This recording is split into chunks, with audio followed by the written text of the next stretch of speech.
Setelah membunuh pemilik barunya, robot tersebut kembali ke rumah pemilik lamanya. Tanpa menunggu reaksi pemilik laki-laki itu, ia membunuhnya dengan tongkat besi. Melihat robot mati itu bangkit lagi, sang tuan rumah hanya bisa bersembunyi di dalam kamar mandi dan mengunci pintu. Tapi bagaimana mungkin pintu dapat menghentikan robot tersebut? Sebagai upaya terakhir, tuan rumah hanya bisa bersembunyi di kamar mandi dan menyalakan pancuran karena robot takut air. Ia pikir ia aman, tapi tiba-tiba robot itu mengambil berbagai benda berat dan memanting tuan rumah itu keluar dari kamar mandi. Saat tuan rumah keluar dari kamar mandi, robot itu segera mengambil sekop dan melemparkannya ke arah tuan rumah.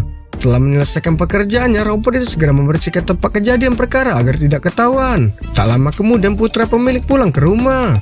Namun sebelum anak laki-laki itu sempat bereaksi, robot itu langsung menekan anak laki-laki itu sambil memegang gergaji besi dan memaksa anak laki-laki itu untuk menjadi temannya. Begitu robot itu rileks, ia segera berlari ke pintu, mengambil telepon dan bersiap menelpon polisi. Namun sebelum ia bisa menelpon, ia diserang oleh robot itu. Ketika putri pemilik kembali ke rumah, rumahnya kosong. Pada saat ini robot itu tidak lagi merasa khawatir dan menceritakan semua perbuatan kriminalnya kepada gadis itu. Gadis itu adalah satu-satunya orang dalam keluarga yang bersahabat dengan robot tersebut. Dan robot tersebut berharap agar gadis itu dapat berteman baik dengannya. Seluruh keluarganya terbunuh dan gadis itu akhirnya mengenali wajah sebenarnya dari robot itu. Ia berlari keluar pintu dan menuju kolam renang. Tepat pada saat mengangkat telepon untuk menelpon polisi, sebuah peluru tiba-tiba keluar. Melihat bahwa dirinya mungkin ditembak oleh robot sewaktu-waktu, gadis itu tidak punya pilihan selain berkompromi dengan robot tersebut. Namun setelah ditipu berkali-kali, robot itu tidak lagi mempercayai manusia. Ketika gadis itu terbangun lagi, ia sudah diikat di gudang rumahnya.